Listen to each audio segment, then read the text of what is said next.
Today we are going to talk about the concept of Puritan sexuality in America. Puritan is used to describe a person who follows strict moral rules and believes that pleasure is inherently wrong. Neuropsychologist Puritan describes sexuality as one of the 4 basic human drive states. Drive states motivate us to accomplish goals.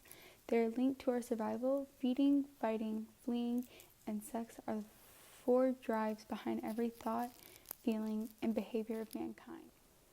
So, when the 2 concepts become one, we are left with a complex state of affairs, an example of which being America's pop culture and politics. This concept embodies the idea that the words like penis, vagina, and clitoris are more controversial and make some individuals feel more uncomfortable than, say, perhaps a Carl's Jr. advertisement, the Super Bowl halftime show, or the general population acknowledging how Kim K had her rise to fame. This can be seen further in today's America when in 2011, Michigan State Representative Lisa Brown was barred from speaking on the House floor for saying the word vagina while engaged in a debate concerning women's reproductive rights. Where in stark contrast to this is the general public's reaction to the newly released Netflix series that is sweeping home quarantines, Tiger King, which intrigues the average viewer with promises of fluffy tiger cubs, only to send documentary buffs into a binge-watching craze as the main characters, notably Joe Exotic, delve into their completely unrelated sexual exploits. Now one may ask, what is the significance of this? Which leads me to my first point, that there is quantifiable evidence that the United States' hypersexual tendencies have an unfounded negative effect on young boys in our country. A study by the National Institute of Health, the NIH, has shown that non-sexual physical contact has a profound impact on people's emotional and physical well-being.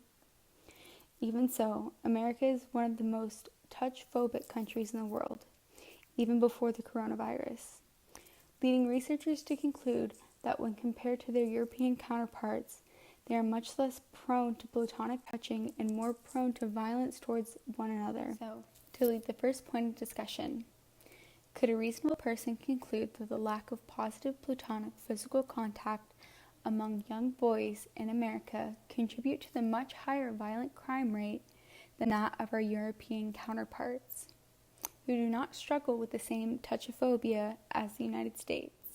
To preface my second point, it should be said that in the United States there is a unique stigma surrounding natural nude bodies, as illustrated by the lack of nude beaches, nude bathhouses, nude saunas, and I suppose the lack of general nudity outside of the pornography industry.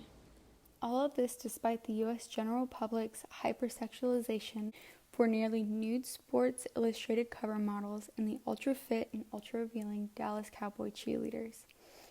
Even so, a film rated R in the United States is often rated for viewers as young as 6 years old, like in the case of the movie Frida and in the country of Holland. So, based on the concepts outlined above, the second point of discussion must be addressed.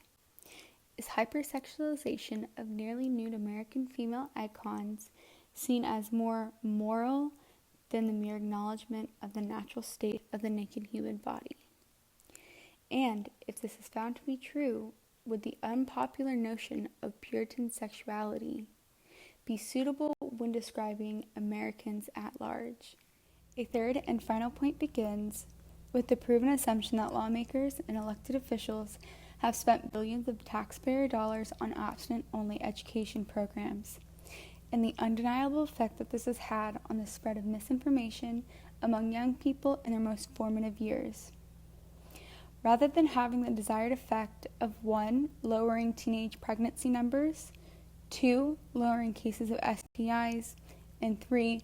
Lowering the rates of HIV and AIDS, it has had the exact opposite. Now compare this to European countries such as the Netherlands, Switzerland, and Germany, where the teen pregnancy rate is between 4.3 and 9.8 teens per 1,000 people, whereas Americans' teen pregnancy rate comes in around an astounding 41.5 pregnancies per 1,000 teens.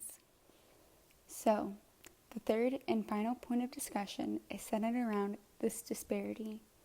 And the question begs to be asked, what is America doing wrong for its young women and girls, and why are they being led down a path of imminent failure when debatably the heart of America's pop culture, sports industries, and advertising industries are all sexualized in nature? In closing, the United States has had a long history of the oxymoronic practices and beliefs that embody Puritan sexuality. This has led to anguish and global disparities for young men, being susceptible to violence in the forms of unknowing perpetuation of violence, or the victim of violence as a result of America's touchophobia caused by the hypersexualization of normal platonic relationship among peers. Furthermore, the lack of acceptance of the natural naked human body has led to Americans taking a Puritan-like moral high ground where the naked body in a wholesome setting like a multi-generational bathhouse or family-friendly nude beach is seen as inherently taboo, but the nearly naked, specifically sexualized female icons and athletes is not taboo and is what's deemed acceptable in American culture. Finally, these hypersexualized norms, coupled with Puritan morals in the sex education classroom, has proven to be extremely detrimental to the futures of many young American women, while also contributing to the disparities of teen pregnancy rates in the global community.